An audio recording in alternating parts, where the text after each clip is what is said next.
कभी सोचा है कि ये नंबर्स, ये संख्याएं आखिर आई कहां से? नहीं नहीं, ये कोई बोरिंग हिस्ट्री क्लास नहीं है। ये तो एक पहेली की तरह है जहां हर जवाब एक नई और भी बड़ी दुनिया का दरवाजा खोलता है। तो चलिए इस सफर पर निकलते हैं और एक एक करके मैथ्स के राज खोलते हैं। शुरू करें? चलिए, एक बहुत ही आसान से सवाल से शुरू करते हैं जो हमें हमारे रास्ते पर आगे ले जाएगा। अगर x + 2 = 13 है तो x की वैल्यू क्या होगी? सोचिए जरा। बिल्कुल सही जवाब है 11। ये एक प्राकृत संख्या या नेचुरल नंबर है, मतलब वही गिनती वाले नंबर्स जो हम रोजमर्रा की जिंदगी में इस्तेमाल करते हैं। है ना आसान? पर क्या होता है जब पहेलियां थोड़ी और मुश्किल होने लगती हैं?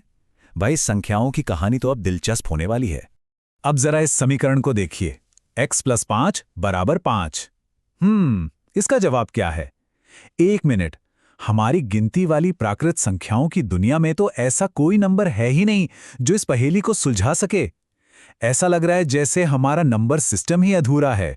इस पहेली को सुलझाने के लिए हमें एक बिल्कुल नए, एक क्रांतिकारी विचार की जरूरत पड़ी। शून्य यानी जीरो। और जैसे ही हमने जीरो को शामिल किया, हमारी दुनिया प्राकृत संख्याओं से बढ़कर पूर्ण संख्याओं यानी होल नंबर्स तक फैल गई। Problem solved. खैर, फिलहाल के लिए तो हो गई। बहुत बढ़िया, हम आगे बढ़ रहे हैं, लेकिन संख्याओं का हमारा ब्रह्मांड अभी भी पूरा नहीं हुआ है। इस नई चुनौती के बारे में क्या ख्याल है? x + 18 = 5। अरे, हम तो फिर फंस गए। हमारी पूर्ण संख्याओं में से कोई भी न जीरो और ना ही कोई पॉजिटिव नंबर इसे हल कर सकता है। और बस इसी जरूरत से जन्म हुआ नेगेटिव नंबर्स की एक पूरी दुनिया का। पॉजिटिव नंबर्स की इस आईने वाली दुनिया को जोड़कर हमें मिलता है पूर्णांकों यानी इंटीजर्स का एक शक्तिशाली सेट। वाह! अब हम हर तरह के जोड़ घटाव के सवालों से निपट सकते हैं। अब तो ऐसा लग रहा है कि हमारे पास हर समस्या का समाधान है ना? नहीं, अभी एक आखिरी पहेली बाकी है। अगर 2x = 3 है तो x क्या है? कोई भी इंटीजर, चाहे वो पॉजिटिव हो, नेगेटिव हो या जीरो, इसका जवाब नहीं दे सकता।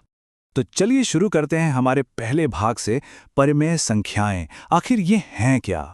तो देखिए, परिमेय संख्या बस कोई भी ऐसा नंबर है जिसे भिन्न यानी p/q के रूप में लिखा जा सकता है। बस एक छोटी सी शर्त है कि q 0 नहीं होना चाहिए। और सबसे मजेदार बात पता है क्या है? प्राकृत संख्याएं, पूर्ण संख्याएं और पूर्णांक, ये सब, जी हाँ, ये सब परिमेय संख्याओं के इस विशाल परिवार का हिस्सा हैं। हमारा ब्रह्मांड अब जाके सच में बहुत बड़ा हो गया है। तो अब जब हमारा ये नंबर्स का ब्रह्मांड तैयार हो गया है, तो इसके कुछ नियम भी तो होंगे। चलिए दूसरे भाग में इन्हीं नियमों को समझते हैं। हमारा पहला नियम है संवृत गुणधर्म या क्लोजर प्रॉपर्टी। इसे एक फैमिली रूल की तरह सोचिए। अगर परिवार के दो सदस्य आपस में कोई ऑपरेशन जैसे जोड़ या घटाव करते हैं, तो क्या जो नतीजा आएगा वो भी उसी परिवार का हिस्सा होगा? चलिए देखते हैं ये नंबर्स के लिए कैसे काम करता है। जैसा कि हम देख सकते हैं, पूर्ण संख्याएं घटाव के लिए समृत नहीं हैं। क्यों? क्योंकि 5 में से 7 घटाने पर -2 आता है, जो पूर्ण संख्याओं के परिवार का हिस्सा नहीं है। लेकिन पूर्णांक और परिमेय संख्याएं ये जोड़, घटाव और गुणा के लिए पूरी तरह से समृत हैं। और यही बात उन्हें समस्याओं को हल करने के लिए इतना भरोसेमंद और शक्तिशाली बनाती है। ठीक है, एक नियम तो समझ आ गया। अब हम जानते हैं कि नंबर्स का कौन सा परिवार एक साथ रहता है। लेकिन अगला बड़ा सवाल ये है, क्या इससे कोई फर्क पड़ता है कि हम नंबर्स को किस क्रम में, किस ऑर्डर में इस्तेमाल करते हैं? और ये सवाल हमें लाता है क्रम विनिमेयता यानी कम्यूटेटिविटी प्रॉपर्टी पर।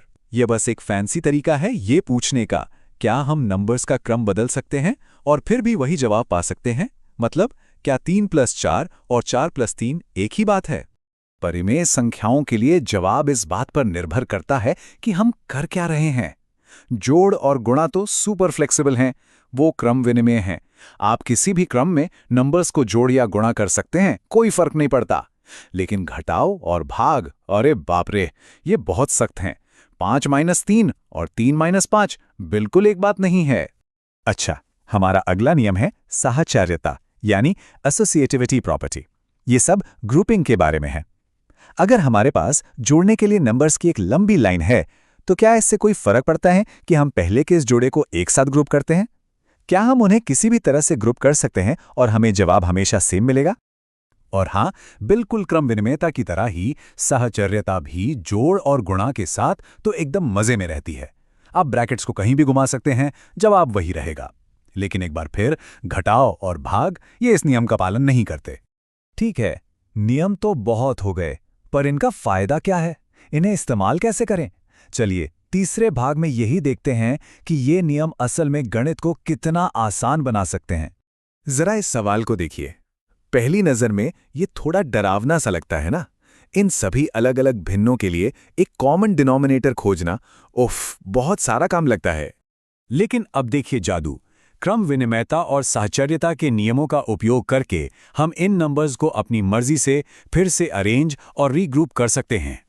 हम एक जैसे डिनोमिनेटर वाले भिन्नों को एक साथ ले आते हैं, जैसे 7 और 21 वाले, और 11 और 22 वाले, और अचानक जो सवाल इतना मुश्किल दिख रहा था वो अविश्वसनीय रूप से आसान हो जाता है। देखा, ये नियम हमें मेहनत से नहीं बल्कि होशियारी से काम करने में मदद करते हैं। और अब बात करते हैं हमारे चौथे और आखिरी भाग की, जिसमें हम मिलेंगे एक बहुत ही खास नंबर से, 0। शून्य को योज्य तत्समक यानी एडिटिव आइडेंटिटी कहा जाता है। ये एक बहुत ही साधारण सी बात के लिए एक फैंसी सा नाम है। जब आप किसी भी संख्या में शून्य जोड़ते हैं तो वो संख्या बदलती नहीं है। 0 हमारे नंबर सिस्टम में एक स्थिर, भरोसेमंद लंगर की तरह है। तो आज का सबसे बड़ा सबक ये है, ये नियम सिर्फ रटने के लिए नहीं है। ये हमारे मैथ्स के टूल बॉक्स में रखे शक्तिशाली औजार हैं, जो हमें जटिल समस्याओं को आसान बनाने और संख्याओं की दुनिया को बेहतर ढंग से समझने में मदद करते हैं। और ये हमें एक अंतिम विचार पर छोड़ देता है।